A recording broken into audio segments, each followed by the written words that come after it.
His presence we have felt here this evening. We want to leave you with one song tonight. And a song that has been around gospel music since 1986. I was honored and I was privileged to record that song that year that it was written. There was two brothers who sang with us in a quartet that wrote this song.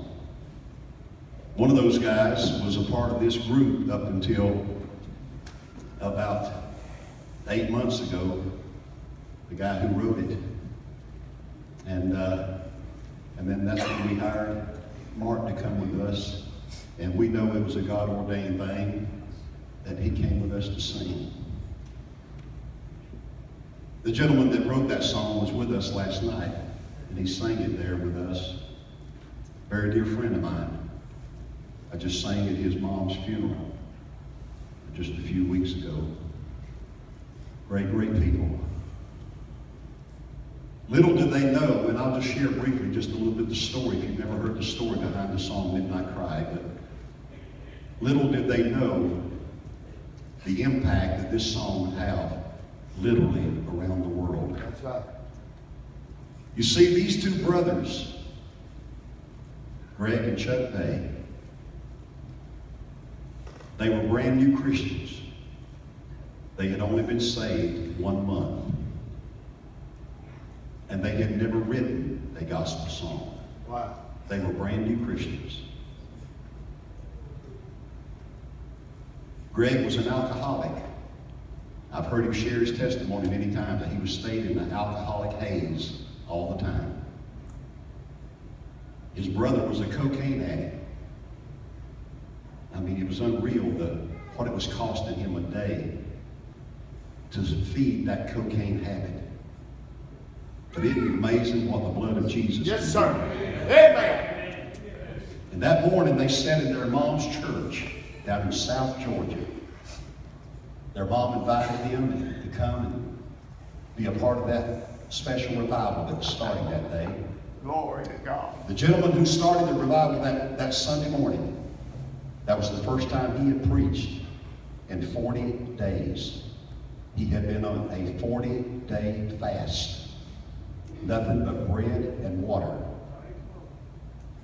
And he had prayed and prayed. His prayer was that God would give him a message that would literally go around the world. And God gave him the message entitled, The Midnight Cry. He preached a series of 9 messages during that revival on the Midnight Cry. And those two boys happened to be sitting on the back row that morning. And that wasn't a coincidence that they were there. And Greg said that his brother wrote down the song, the title, on a business card on the back. They got home that afternoon, had lunch with their mom and dad, and they began to talk about that service that morning. And he said, you know what? We've never written a gospel song, but it sure sounds like a good title, don't it? And they got around the piano at their mom's house, and they began to write this song. And he said he would write a line, his brother would write a line. He'd write a line, his brother would write a line. And in 20 minutes, they had the words and the music put to this song called Midnight Cry. And then God has taken that song from there. It is, I said, it's been around the world. It's been sung in different languages. I remember one night, several years ago, I happened to be on the internet, and I just put in that song, Midnight Cry. And up popped at a little church, there was probably 10 or 12 ladies in this church. I don't know what kind of nationality they were. I don't know what their language was.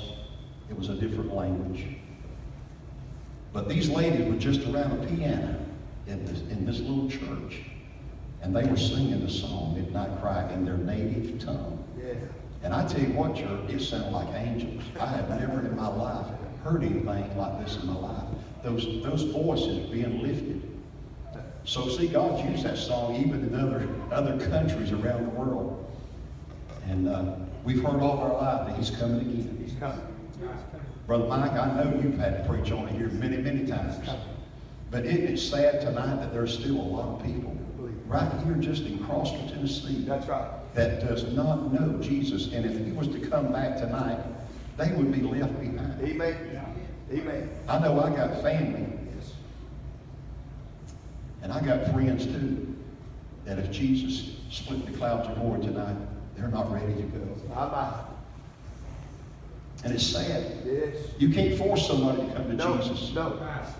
But you know what? You just present it to them and say, hey, So here's one that loves you. Here's one that cares.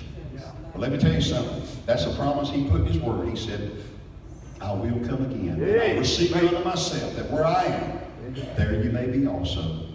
And He has not forgotten His promise. A lot of people think He has, but He has not forgotten. He is coming again. yes. And who knows, tonight may be the night. Jim, Mark, he may come before we get to Kentucky to record tomorrow. It'd be all right with me, I guarantee you, because we know where we're headed. Amen. We want to leave it with this song. I want Mark to come. And Mark Buchanan, would you come stand over here, buddy? And let's sing this song tonight. We've had a great time. God bless you. Thank you for having Midnight Cry. Leave you with this song. I just want to stand out here just for a second. Go ahead. Can I stand in the middle?